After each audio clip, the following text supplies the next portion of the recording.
Surat Al-Fatihah ini semua orang pasti tahu. Nggak mungkin muslim nggak tahu surat Al-Fatihah. Karena dia menjadi surat yang merupakan rukun di dalam sholat. Surat yang lain nggak dibaca, nggak masalah. Tapi kalau Al-Fatihah nggak dibaca, masalah. Sholatnya nggak diterima oleh Allah Subhanahu wa Ta'ala. Surat Al-Fatihah sendiri punya banyak nama, kita sudah mengerti juga nama-nama surat Al-Fatihah. Ya, di antaranya Ummul Kitab, induknya Alkitab, ibunya Alkitab. Kalau dikatakan ibunya Alkitab, induknya Alkitab, induknya Al-Quran, ibunya Al-Quran, berarti seluruh Al-Quran itu berasal dari surat Al-Fatihah. Jadi seluruh ayat dalam Al-Quran itu bermuara pada surat Al-Fatihah. Kalau bahasa modernnya, seluruh surat ayat yang ada dalam Al-Quran itu terkoneksi dengan surat Al-Fatihah. Ya pasti memiliki hubungan dengan surat Al-Fatihah. Makanya siapa yang menguasai surat Al-Fatihah, dia menguasai keseluruhan isi Al-Quran. Ya, siapa menguasai surat Al-Fatihah, dia menguasai keseluruhan isi Al-Quran. Makanya mempelajari Al-Fatihah menjadi sangat penting buat siapapun ya. Sangat penting buat siapapun, terutama kita-kita yang mau mempelajari Al-Quran secara utuh dan detail. Dari mulai surat Al-Fatihah sampai An-Nas, maka jangan tergesa-gesa belajar surat Al-Fatihah. Ya, jangan tergesa-gesa. Sebab ayat demi ayat, huruf demi huruf di surat itu sangat menentukan kita untuk memahami surat-surat dan ayat-ayat dalam seluruh Al-Quran. Ya, dalam seluruh Al-Quran. Kita mengetahui Al-Quran itu ada ilmu tauhid. Ya, Al-Quran ada ilmu sejarah. Di Al-Quran ada ilmu akhlak. Di Al-Quran ada ilmu fikih, ilmu hukum. Ada ilmu tauhid, ada ilmu sejarah, ada ilmu akhlak, ada ilmu hukum. Dan kesemua ilmu itu sudah ada dalam surat Al-Fatihah. Kalau mau belajar lebih jauh tentang makna-makna nama Al-Fatihah, bisa kita pelajari dalam berbagai macam tafsir. Tapi kali ini saya pengen singkat. Mudah-mudahan manfaat dan berkah insya Allah. Amin. Nah, surat Al-Fatihah namanya Ummul Kitab, induknya Al-Quran. Maka semua surat yang lain terlahir dari surat Al-Fatihah. Kalau kita lihat kaitannya dengan surat Al-Baqarah, setelah Al-Fatihah surat Al-Baqarah. Alif Lam Mim, setelah basmalah, Alif Lam Mim, dzalikal kitab. Ya, dzalikal kitab. Kembali lagi, Al-Quran disebut di surat Al-Baqarah di ayat yang kedua. Alif Lam Mim. Diawali dengan huruf-huruf muqatta'ah Al-Baqarah itu. Huruf-huruf yang tidak diketahui maknanya kecuali oleh yang berbicara, yaitu Allah Subhanahu wa Ta'ala, warasikhuna fil ilm, dan orang-orang yang punya ilmu, yang diberi ilmu oleh Allah Subhanahu wa Ta'ala. Jadi hanya yang dikasih ilmu sama Allah yang tahu. Bacanya alif lam mim, bukan alama. Ini orang tidak tahu dibaca alama ya. Alif lam mim. Maknanya di antara juga untuk menunjukkan kelemahannya manusia. Ya, kamu nggak akan paham artinya alif lam mim ini kecuali kalau dipahamkan oleh Allah Subhanahu wa Ta'ala. Dilanjut dengan dzalikal kitab. Kata petunjuk dzalika. Dzalika itu kata petunjuk jauh. Kitab itu. Ya, kitab itu. Artinya kitab itu kenapa dengan kata petunjuk jauh? Padahal Al-Qur'annya di hati dihafalkan, di tangan mushafnya dibaca. Tapi pakai kata petunjuk jauh. Dzalikal kitab. Maknanya Al-Qur'an itu tidak bisa disentuh oleh sembarang orang. Al-Qur'an itu sangat mulia. Nah, untuk menguasai dzalikal kitab, kitab itu, maka harus paham Al-Fatihah. Nah, kalau paham Al-Fatihah, insya Allah akan menguasai Alkitab. Alkitab yaitu Al-Quran secara keseluruhan. Coba kita lihat ayat yang pertama. Ya, ayat yang pertama. Menurut sebagian besar ulama, basmalah merupakan ayat yang pertama dari surat Al-Fatihah. Bismillahirrahmanirrahim. Diawali dengan huruf ba. Jadi 114 surat dalam Al-Quran itu yang pertama kali muncul adalah huruf ba. Bismillah. Ba di situ artinya sangat banyak maknanya. Di antaranya ba lil musahabah. Ba artinya suatu huruf yang digunakan agar bisa ikut serta dengan sesuatu. Ya, ikut serta dengan sesuatu. Bismillah ya, ikut serta membawa nama Allah. Ikut serta membawa nama Allah, biar bisa bersama dengan sesuatu. Kemudian juga ba litabarruk, untuk ambil berkah. Bismillah ya, dengan berkahnya nama Allah. Juga ada mengatakan di situ ba menunjukkan huruf jar yang berfungsi untuk menjarkan kata benda setelahnya. Dan kata benda setelahnya adalah Ismullah, maka dibaca Bismillah ya, dengan nama Allah. Nah, ada makna yang besar.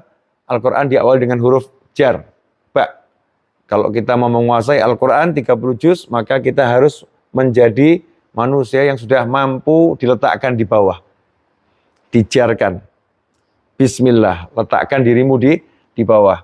Kemudian manusia yang mampu bermusahabah, selalu membawa nama Allah, tidak pernah membawa nama dirinya, tidak pernah membanggakan ilmunya, tidak pernah mengandalkan ilmunya, tidak pernah mengandalkan kekuasaannya, tidak pernah mengandalkan kawan-kawannya, tidak pernah mengandalkan strateginya, tidak pernah mengandalkan kemampuannya. Semua makhluk ditanggalkan, nggak diandalkan. Yang diandalkan cuma satu, Bismillah, ya, dengan nama Allah. Jadi merendahkan diri itu artinya itu. Artinya merendahkan diri berarti mengagungkan Allah. Kalau masih nempelkan sesuatu selain Allah di diri, itu namanya sombong.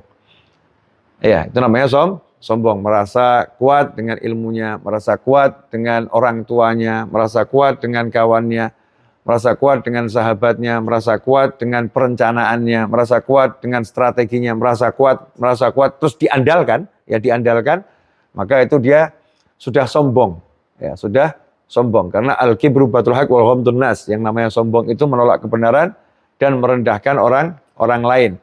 Merendahkan orang lain pakai apa? Walaupun diam, tapi kalau hati kita ini merendahkan orang, itu namanya udah sombong. Wah, ilmunya nggak seberapa dibandingkan saya. Oh, dia nggak punya kekuatan seperti kekuatan saya. Ini sudah namanya merendahkan orang lain. Nah, kesombongan itu tampak dalam perbuatan. Nah, sikap hati itu tampak dalam perbuatan. Nah, jadinya tajabur, jadi penindas, ya, jadi penghina dan lain sebagainya. Itu anak yang terlahir dari kesombongan, ya, dari kesombongan. Makanya kalau orang paham rahasia Al-Fatihah dari awal, dari huruf ba, ya insya Allah dia akan jadi manusia yang tawadhu, merendahkan diri. Karena sadar memang letaknya di bawah. Ya, letaknya di bawah, bukan di atas. Sehingga kalau dia direndahkan, tidak jadi masalah. Memang dia rendah. Diletakkan di belakang, nggak jadi masalah. Memang saya bukan yang di depan. Yang di depan adalah Allah Subhanahu wa Ta'ala. Yang maha mulia hanya Allah Subhanahu wa Ta'ala. Yang maha punya hanya Allah Subhanahu wa Ta'ala. Itu di hatinya terus begitu.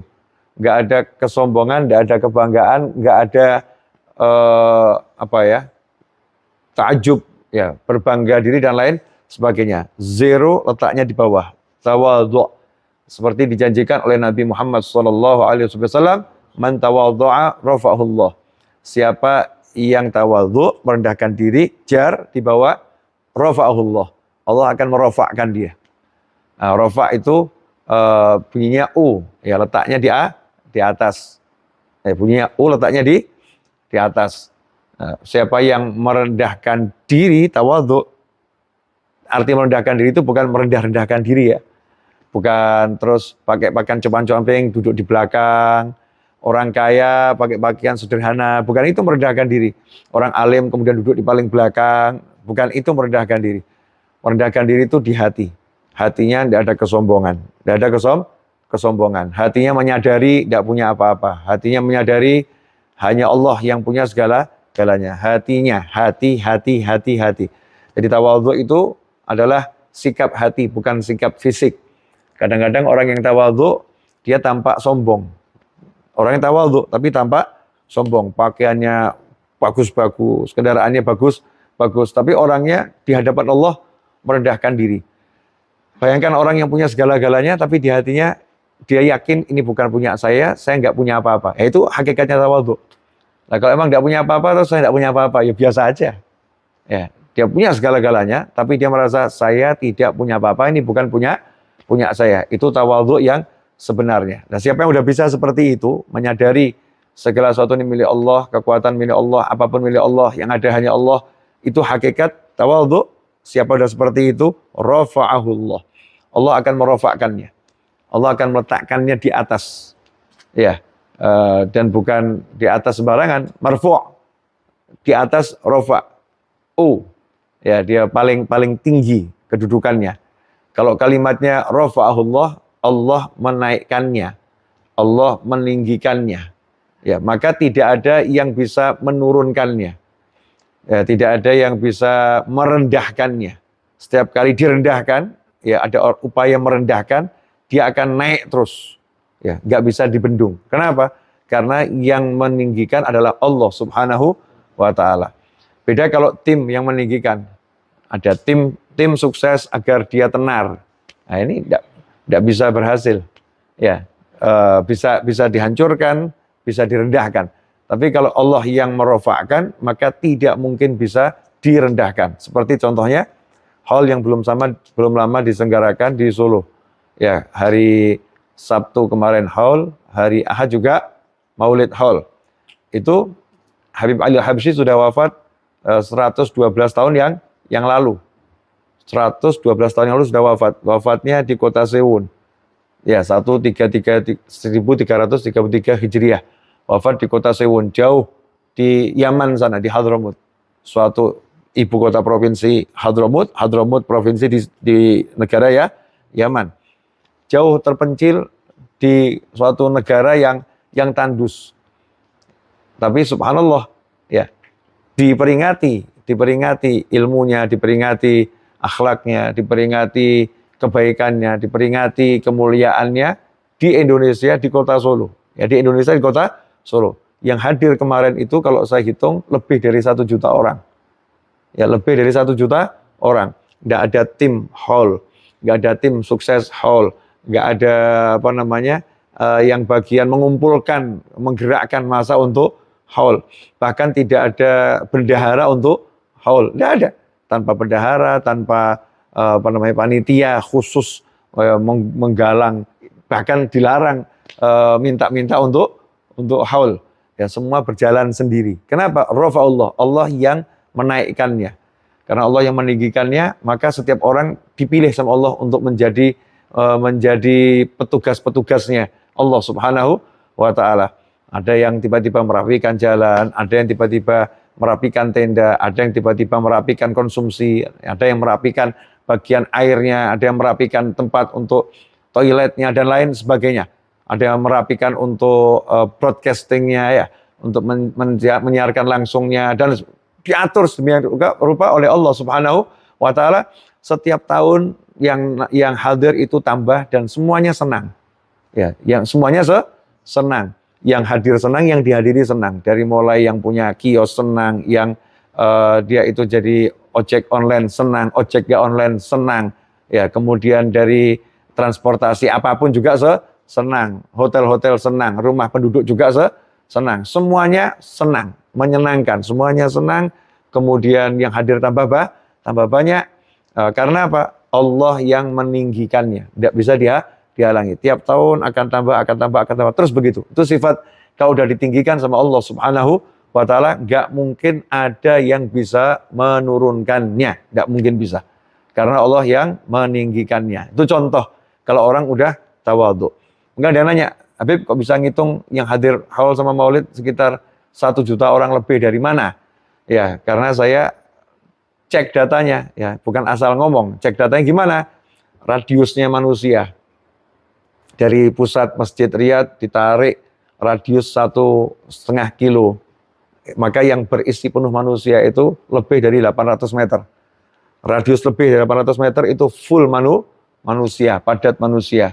Kalau 800 meter kayak 800 meter itu 640.000 meter persegi. 640.000 meter persegi itu full dengan manusia, nggak ada tempat yang kosong. Rapat dengan manusia, dalam radius yang luasannya 640.000 meter persegi. Kalau 1 meter persegi diisi 2 orang, maka sudah 1.280.000 manusia. Nah, itu angkanya sudah saya kecilkan, 1 juta. Nah, dan radiusnya juga sudah saya kecilkan, padahal lebih dari itu. Lebih dari itu. Bagaimana bisa manusia sedemikian banyak kumpul dari berbagai wilayah dengan senang mengeluarkan hartanya, meninggalkan keluarganya? Karena Allah meninggikan Habib Ali Al-Habsyi sehingga tidak ada yang bisa menurunkannya. Nah, ini contoh kalau udah menguasai rahasia huruf ba, tawadhu. Nah, kalau kita berada di suatu tempat, walaupun nggak ada orang yang kita sombongi, nggak ada yang disombongi. Tapi kok hati kita merasa punya sesuatu, udah sombong. Iya.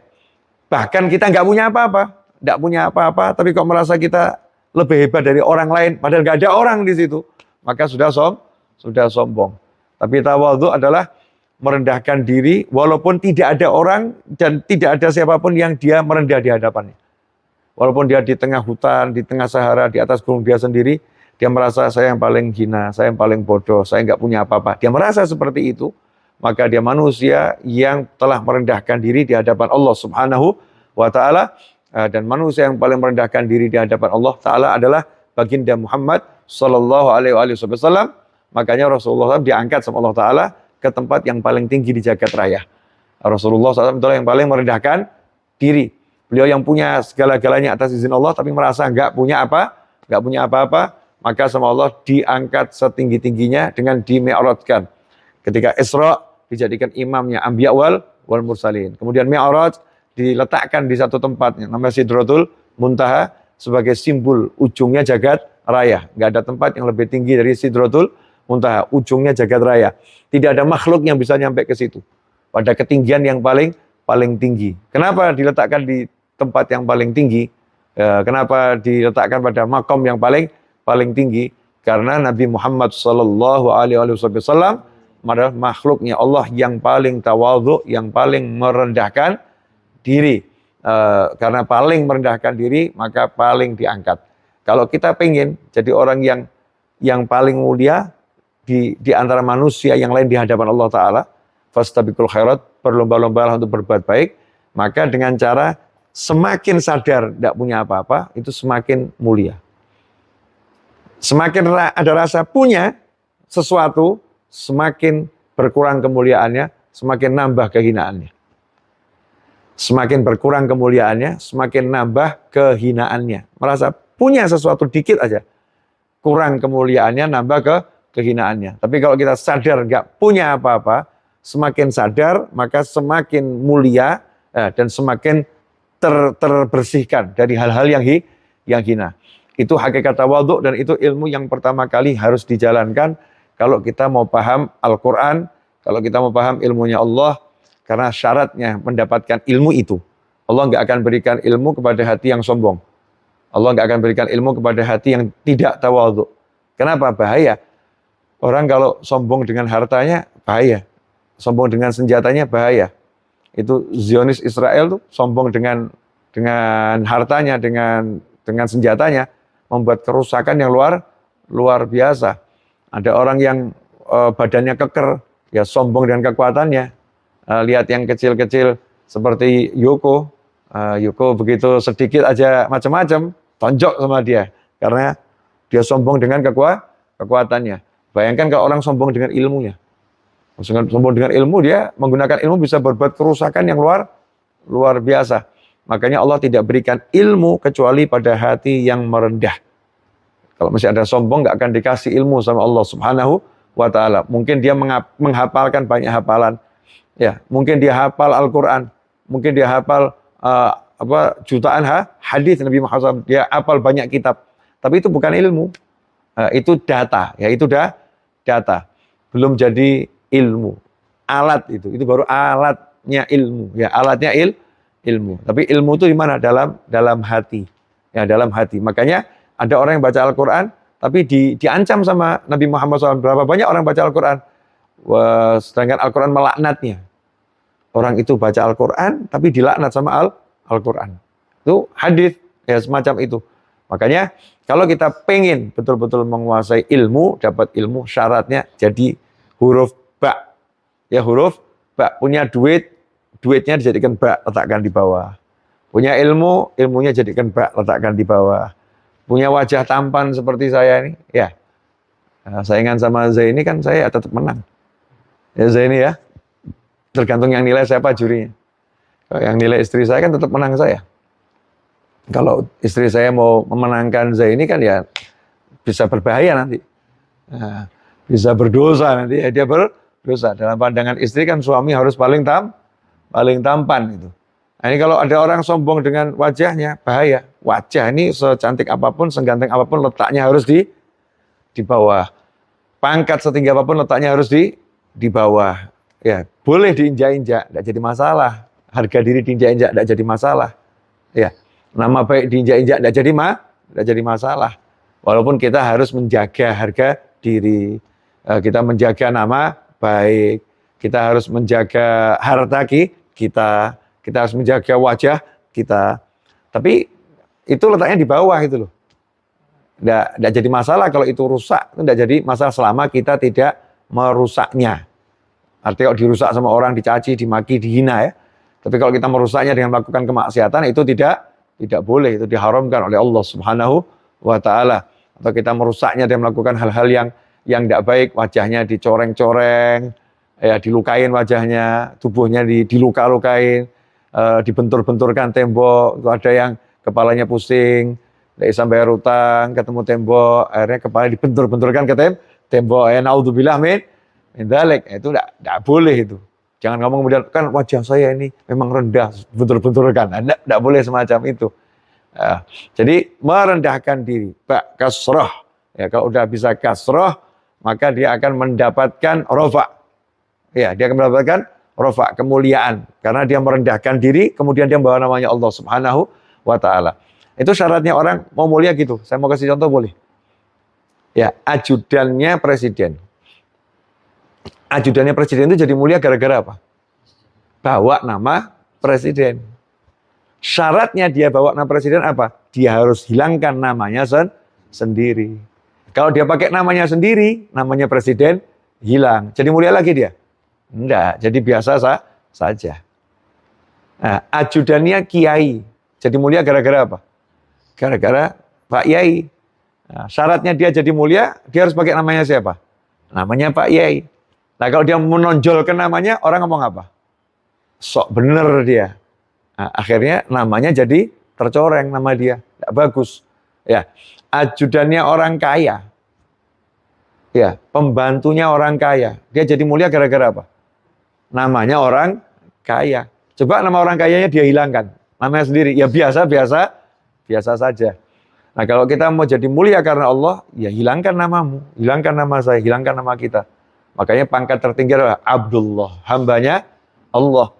Allah ketika menyebut Nabi Muhammad SAW ketika Isra dan Mi'raj, nggak nyebut namanya. Namanya Rasul bahkan tidak disebut. Subhanalladzi asra bi'abdihi. Ya, dengan Maha Suci Allah, Maha Agung Allah yang telah memperjalankan hambanya. Namanya Rasulullah yang sangat mulia tuh tidak disebut sama Allah Subhanahu wa ta'ala. Kenapa?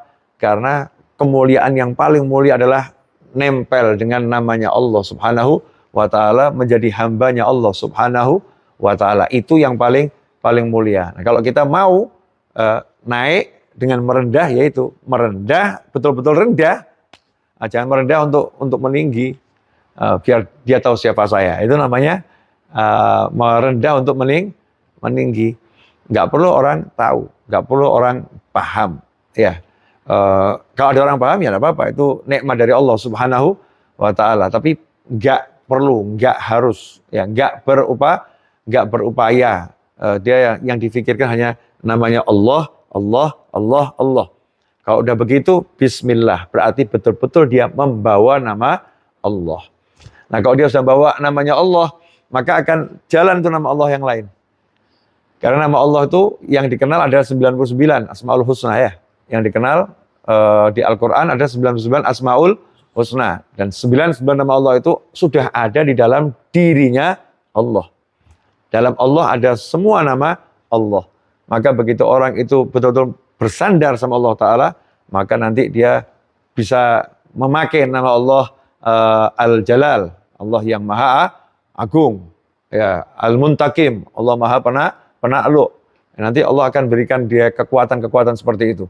Dia jadi berwibawa, dia jadi kuat, dia jadi macam-macam. Kenapa? Karena dia udah bawa nama Allah. Maka Allah Ta'ala akan memberinya dia kekuatan beraneka ragam, kekuatan dalam dirinya. Tetapi yang harus ditonjolkan dua nama Allah Subhanahu wa Ta'ala. Meskipun punya semua nama Allah, yang harus ditonjolkan, yang harus ditampakkan dua nama Allah, yaitu Ar-Rahman, Ar-Rahim. Makanya surat Al-Fatihah diawali dengan Bismillahirrahmanirrahim. Dengan nama Allah, membawa nama Allah, berkat nama Allah, merendahkan diri, mengusung nama Allah yang Maha Pengasih, lagi Maha Penyayang. Makanya sifatnya orang yang udah merendahkan diri, sifatnya yang menonjol. Ya, meskipun orang merendahkan diri itu juga punya wibawa. Ya, dia juga bisa bersikap tegas. Ya, dia bisa bersikap tegas dan keras di dalam satu sikap yang harus dia keras. Tetapi yang terdepan selalu nama Allah Ar-Rahman dan Ar-Rahim. Contoh, ketika umat Islam harus perang, ya harus perang. Ya, maka yang menonjol tetap Ar-Rahman dan Ar-Rahim.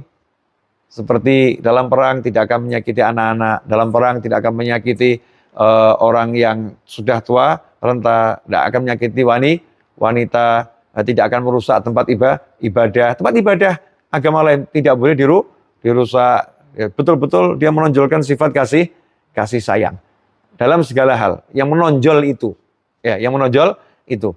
Maka kalau dalam diri kita yang menonjol belum Ar-Rahman dan Ar-Rahim. Ar-Rahman itu sifat sayangnya Allah, rahmatnya Allah untuk seluruh makhluknya, untuk ciptaannya. Baik yang percaya sama Allah maupun tidak percaya sama Allah. Yang cinta sama Allah maupun yang benci sama Allah. Yang iman maupun yang ingkar. Semuanya disayang sama Allah Subhanahu wa Ta'ala. Disayang dengan dikasih misalnya sinar matahari, dikasih oksigen. Dikasih sama seperti yang iman. Yang tidak beriman kan dikasih sama seperti yang beriman. Sama-sama minum air, sama-sama makan, sama-sama diizinkan menikah, sama-sama diizinkan punya anak, keturunan. Itu dari nama Allah Ar-Rahman. Tapi kalau nama Allah Ar-Rahim yang Maha Penyayang, khusus. Sayangnya Allah khusus untuk yang beriman. Yang beriman ini punya tambahan sayang dari Allah Subhanahu wa Ta'ala yang dirasakan dalam hatinya di dunia sampai nanti di jannah. Ya, bentuk kasih sayang Allah yang luar biasa. Nah, itu nggak usah kita bahas panjang-panjang. Yang pengen saya sampaikan, kalau kita menguasai Bismillahirrahmanirrahim, merendahkan diri, naik dengan nama Allah, menonjolkan Allahnya, nanti sifat kita kepada yang iman maupun nggak iman, kita akan penuh kasih sayang. Menonjol kasih sayangnya. Tampak di wajahnya berseri-seri, ya mudah memaafkan orang, ya mudah mengutamakan kebutuhan orang lain, mudah berderma, mudah berkorban diri, harta dan kekayaannya. Ya mudah, apalagi berkorban wajah. Ini kadang ngakunya mukmin, ngakunya sudah tawadhu. Disuruh senyum, ayo senyum, susahnya luar biasa. Saya butuh waktu untuk senyum, Masya Allah. Ya, maafkan, saya butuh waktu untuk maafkan. Ya, saya nggak bisa langsung tersenyum. Ini bahaya kalau kita seperti itu, tidak boleh dipelihara. Ya, kalau kita punya sifat seperti itu harus segera kita lawan. Ini namanya bisikan syaitan agar kita menjadi orang yang tidak tawadhu, ya, tidak merendahkan diri. Kamu merendahkan diri, langsung dia bisa berubah. Senyum, ayo senyum. Walaupun dia paksakan dirinya, dia akan paksakan senyum karena ini memberikan kasih sayang kepada orang banyak. Kadang-kadang kita tersenyum sendiri ya, dikira lagi tersenyum. Tidak loh, ini makhluk Allah banyak di sini. Ada malaikat, ada jin, ya, ada malaikat, ada jin. Jadi malaikatnya juga senang kalau lihat kita senyum. Jin juga senang kalau lihat kita senyum. Itu juga sedekah. Ya, senyummu untuk saudaramu sedekah. Tidak dibilang manusia. Saudara kita tuh muslim, mukmin, ada manusia, ada jin. Ya, malaikat itu juga saudara-saudara kita. Nih, kalau kita senyum, maka banyak yang menyambut senyum kita. Senang itu makhluk Allah Subhanahu wa Ta'ala. Nah, amalkan Bismillahirrahmanirrahim. Pahami itu, ajarkan pada yang lain.